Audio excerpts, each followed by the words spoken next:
Woohoo! We are live. Hello there, everybody. Welcome to my live. Today, I am going to be talking about how my personal brand helped me quit my job as an introvert. And I'm extremely excited because it has been so long since I connected with you. And I just wanted to get on here and tell you a bit about myself because we have so many new faces here that I would really like to connect with you and say hello. So, I'm going to tell you a bit about myself. I am an introverted brand strategist. Now, focus on introvert, okay? Who else is an introvert in this house? Clearly, most of us are introverts. If you're an extrovert, nothing wrong with it. Maybe you identify with the introverted message. Maybe there are some anxiety tendencies. Maybe there's some awkwardness, whatever, we're all the same over here. Now, what I did was over the past couple years, so it's going to be 2 years very soon, I built my own personal brand. So I built my own kind of authority and influence on Instagram. That's where I started. That's my mothership, so to speak. And I built enough authority and influence which enabled me to quit my job. Y'all, I cannot tell you what a big deal this was for me. And still sometimes I think back and I'm like, did that really happen? It really did. So I have a marketing background, a marketing and branding background, and I have a decade of experience in marketing. I was a huge corporate junkie. I was in jobs my entire life. I dedicated my life to climbing the corporate ladder. You know how it is. If you know, you know. And I was extremely excited. I loved having a job. It gave me meaning. The fact that I was growing in my career was a huge deal. I was extremely excited to go to work. And I had amazing jobs. I had some really, really good jobs until the point where I got to a position where I was the general manager of marketing. So I was at a pretty good level. I was doing great work-wise and all of that. And then, you know what happened? The panorama happened.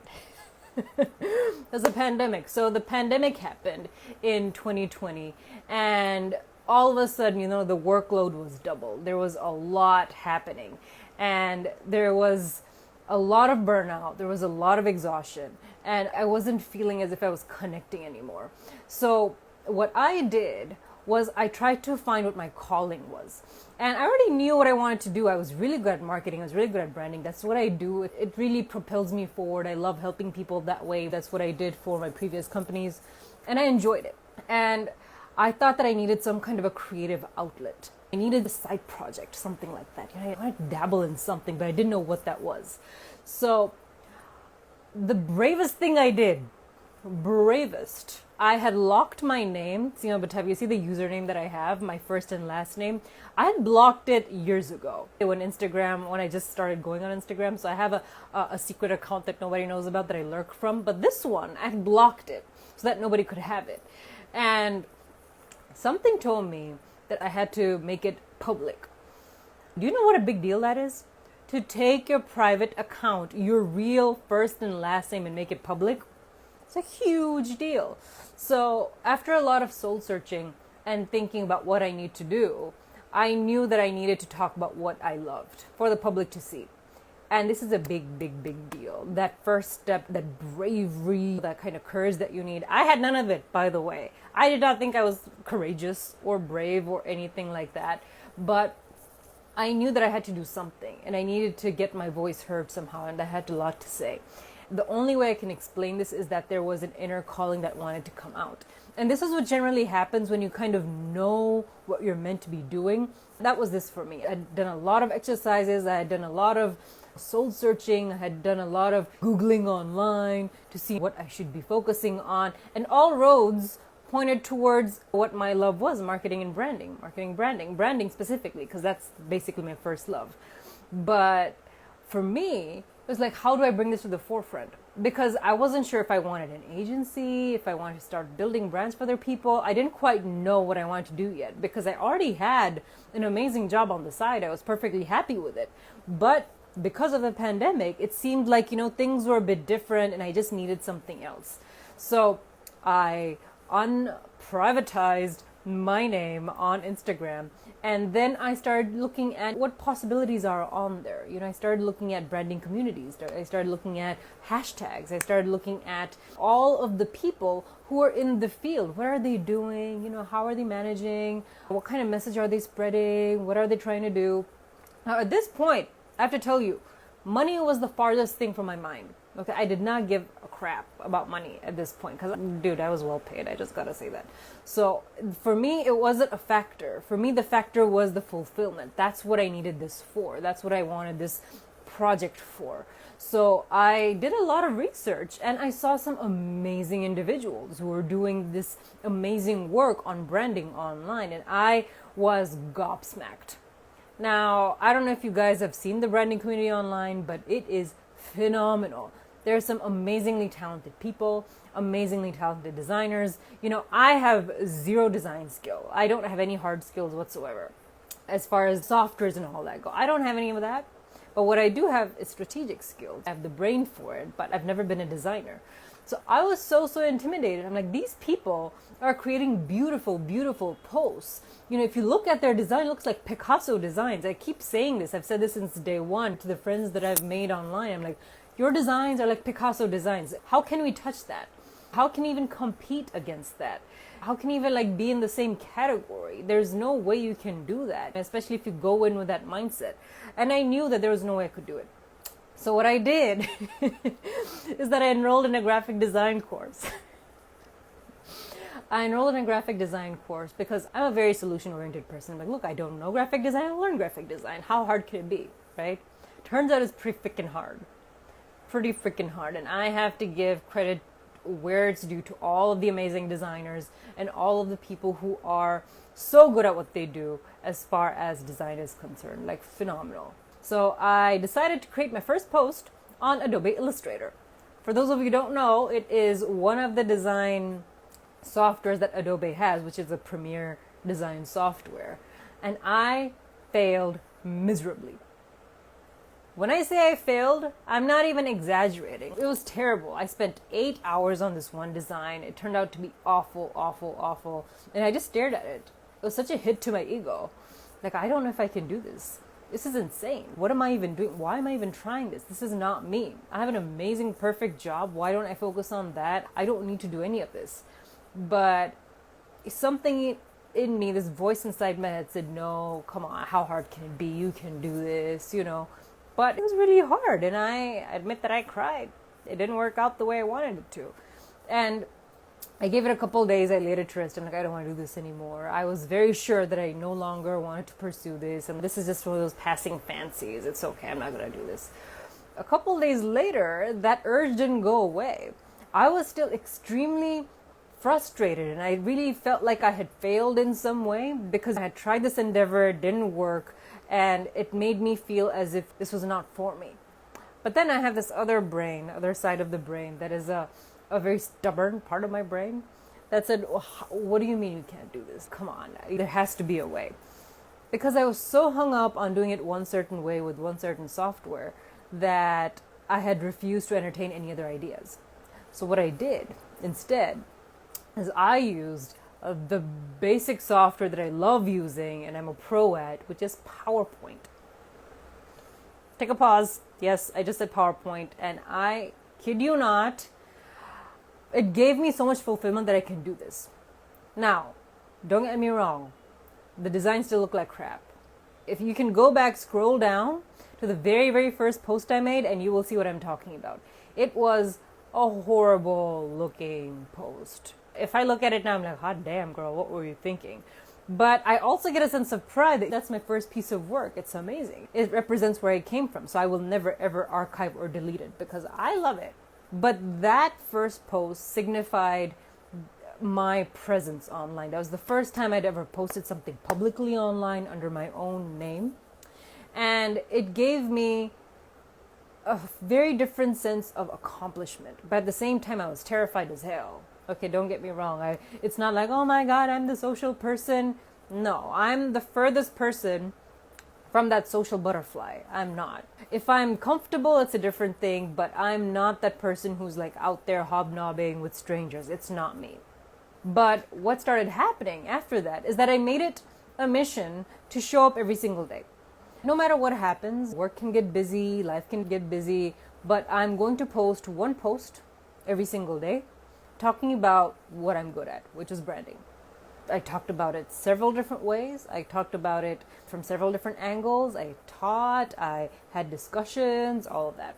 And another thing that I started doing, for those of you who are listening, is that I started connecting with like-minded people. There's a huge community of branding folks in my own field. So I started reaching out to them. I started showing appreciation. I started having discussions. And before I knew it, my page started getting traction. Before I knew it, I had 10 followers. I'm like, hot damn, 10 followers. This is insane.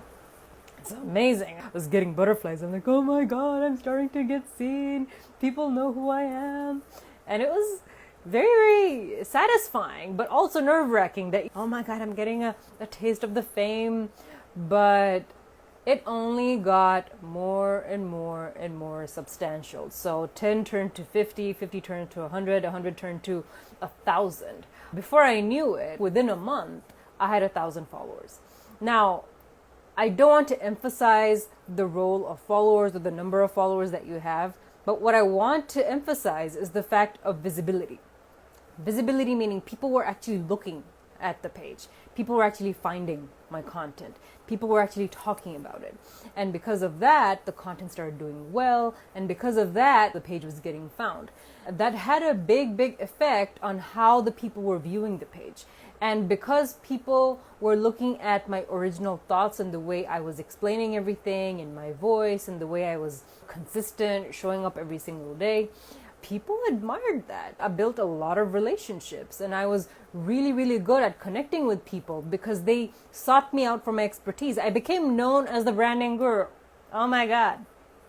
Now, I'll say this as well. I have a decade of marketing experience under my belt. Okay, I know objectively that I am qualified, but it's completely different when you're showing up like this. The imposter syndrome was crazy.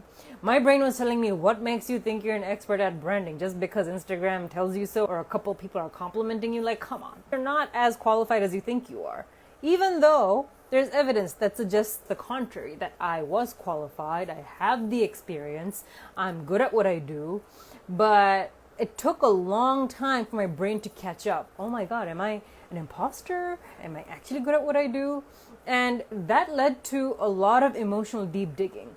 That's when a lot of anxiety came up. That's where a lot of negativity came up. Lots of negative self-talk came up. Because even though you start gaining traction, it doesn't mean that you think you deserve it. Ooh, that's a lot of emotional deep digging there. But what also happens is that the more work you do, the more you realize that, you know what, people are seeking me out. There's a reason for it. I'm saying what comes to me very naturally. These are my original thoughts. And I'm saying this day in, day out. I don't even have to think about it so much because this is a subject I love and I'm passionate about and it's something that I'm good at. Then am I really an imposter? Maybe I am good at this. And slowly those thoughts started going away because I also had a really good support system. I had built relationships and we were all very supportive of each other. But what really, really helped me was to very objectively look at my work. If I were a third person, if I looked at this page that had never been found before, what would I think? And I'm like, you know what? This is actually not that bad. This stuff is actually decent. I can actually call myself an expert right now. And that was like an aha moment. Oh my God, I'm actually an expert. All right. And with that, the confidence started building a little bit because you go from just a content creator who's just posting things every single day just for the sake of posting things every day to actually showing up as the authority. Being an authority means that you have conviction in what you say. It means that you are very sure and you are excited about the things that you're talking about without any lingering doubts. In the beginning, there were tons and tons of those lingering doubts and those undercurrents of, oh my God, am I good at this? Are people reacting to it? Are they responding to it? Do they like what I'm talking about? But the more I created and the more I started having conversations and audience reactions, the more I realized that, you know what? I'm really, really good at what I do. And there is zero doubt about it. And that had to come from me, not from other people. People were saying that since day one, right? They'll say, your content is amazing. You're amazing at what you do. You're so good, etc. But that doesn't sink in until you believe it. And if you don't believe it, then you're not going to show up as that. So that was a big transformation that I faced, was I actually started believing that I deserved the recognition that I was getting and that I was showing up as the expert. I was continually posting. This had become the norm for me. I was still showing up every single day. And this was around June 2020. And it took me about a month. And sometime in July, I got a DM from someone.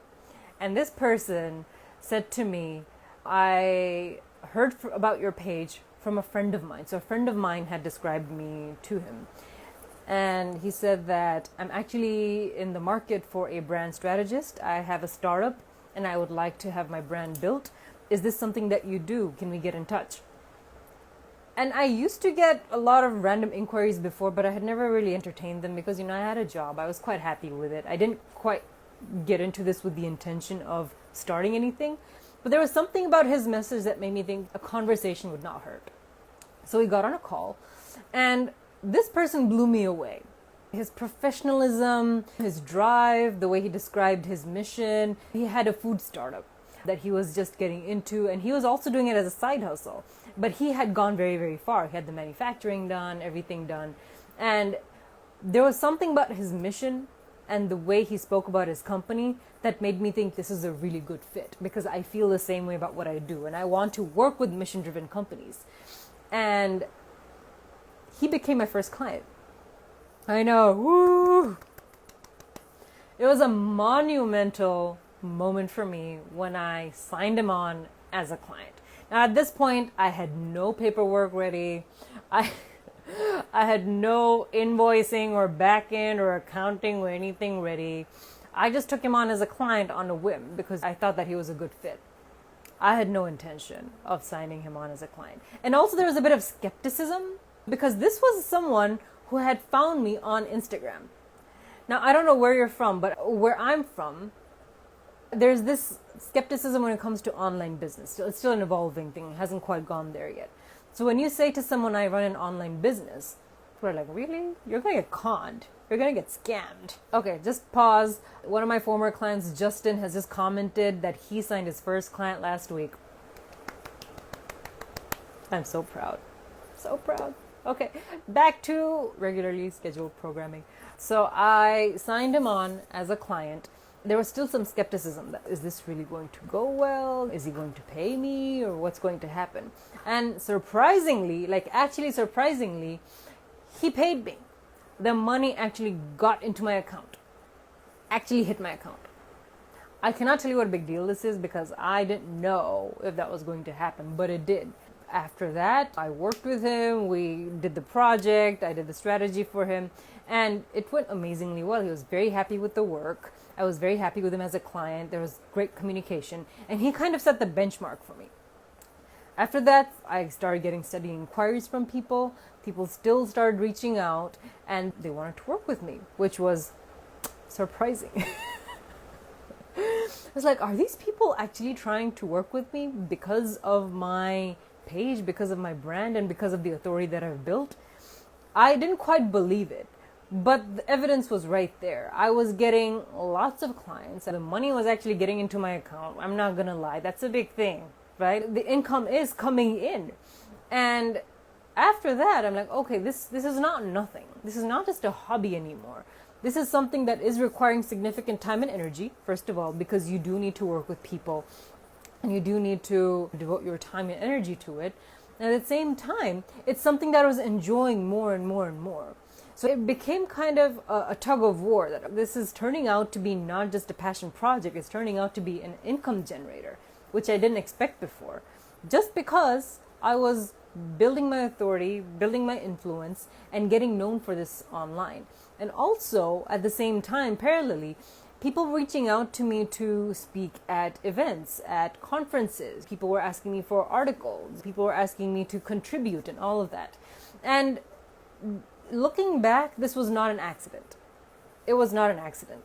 It was because I was showing up daily talking about something with authority, and I was consistent. And I had a voice that wasn't faltering. I wasn't unsure about what I was talking about. I was very much there. I was very much grounded. I was not faltering, and it brought me a lot of joy. So the passion was evident. I didn't hesitate talking about branding. I can still talk about it all day, every day, even without preparation. That's the type of know-how, and that's the type of calling that demonstrates that you're here and you are meant to do this. And that's how I was feeling. And then sometime in November, I think, I had started getting a lot of inquiries about whether I did coaching, whether I was coaching people, if I could help people one-on-one, get to the same place that I was, if I could show them how to do it, and basically build the personal brand around them and how they could go about it. After a lot of research, because again, we are very research-driven, by the way, very data-driven, I decided to launch my coaching. And within a week, I was sold out. Because I had built that authority beforehand, I completely sold out. And that said to me that, you know what, this is no longer a joke. This is no longer something that I should not take seriously, because if the authority and influence and brand has this kind of power that it can sell out 4-figure coaching in, 10 days, not even 10 days, like in like a week, then this is not something to be messed with. This is something that needs to be taken seriously. So I took on some clients, and then I think about a month after that, I quit my job. And it was a very emotional decision for me, but very logically speaking, I no longer had the time to juggle both, time or energy. So it just seemed like the right decision at the time to go ahead and let one thing go and focus on what brought me most joy, what I had most passion for, and see where it went. Because again, this was the beginning stages, people. And I had actually started out earning my salary. And I'm not joking. I made up my entire yearly salary in 5 months. Now, I'm not saying this just to be like, oh my God, I made this money, but just to show you just the statistics of what is possible. Now, if I'd worked harder, maybe it would have been sooner, but the timeline doesn't really matter. It's not that, oh, you're here to make as much money as possible. That might be your focus, good for you, but for me, it wasn't that. For me, it was, okay, is this sustainable for me? Is this something I see myself doing for a long time? Is this something that brings me joy? Is this something that I really want to build recognition with? Is this something I want to be known for? Is this something that I can actually help people with? Because that is something that brought me a lot of joy. The fact that I could change people's lives like this and be able to bring a difference in their lives and show them what is possible. And that is why I then decided to focus on introverts, because I'm also an introvert myself, as you know. And I wanted to show what is possible. I wanted to show that it doesn't matter if you're an introvert. If you are confident in what your calling is and who you are and what you do, the voice just comes out. It's no longer about, am I going to show my face? How do I sound? It kind of like falls in the background because the evidence is right there. Right? The authority, the influence, all that speaks for itself. People recognize those who show up with their calling and their passion up front. People don't neglect that. And that's what I saw, and that's what my clients started doing. They started showing up online with what they learned, and they started getting similar results. And I was so proud. I was so proud that these are people that I can help who are going forward and doing more things, that they're finding their calling. And here's the thing that I want you to understand about your personal brand, is that the authority and influence and, the recognition that you get, it's not only to make money. It's a great income generator, obviously. It's a very good way to make money, but it doesn't stop at that, right? You can go out and you can get collaborations. You can go out and get sponsorships. You can go out and collaborate with brands or people that you would never thought of. You could start connecting and building relationships with people who are aspirational for you. You can actually start seeing yourself as someone who is there. And that's what I want more for you than just income. Now, it's fairly, I gotta say, simple to build an income with a personal brand if you have the right steps. But if you go beyond that, you not only can have a massively scaled business, you can have so many things in place that you can do. So I wanted you to understand the possibility of what you can actually do with a personal brand. It's not just clients. There's so much more that you can do. But if you've ever thought that I don't know if I can get clients. I don't know if I can show up online. I don't know if I can do any of this. I'm here to tell you, I'm the example here that you can, because you will never meet a more introverted, a more shy, or someone who is a bit more awkward than me. I'm hella awkward, y'all. I'm super duper awkward. And it's hard to show up like this sometimes. Sometimes I just want to crawl in my hole. You just saw that I disappeared for a while. But you do what you can, and that's completely okay. People will respect you and respect your work regardless. That doesn't mean that your business will go away. It will continue. The clients will continue to come because they know your work, they trust your work, they trust your voice. So this is something I wanted to say to you. I know it's a long monologue. If you're still here, I really appreciate it. But I know I have a tendency to ramble. If you followed me for a while, you know how I ramble. It was so nice to come back and talk to all of you. If you have been watching for a while, thank you so much for being here and joining me here today. If you have any questions at all about personal branding, about how to navigate a brand or how to go about it, how to get started, etc., please feel free to shoot me a DM. I'll be happy to assist you and guide you on your brand journey. And I hope that this live was useful to you and that you enjoyed it. So wherever you are, I hope you have a great day, great evening, and I hope I'll see you next time. All right, bye guys.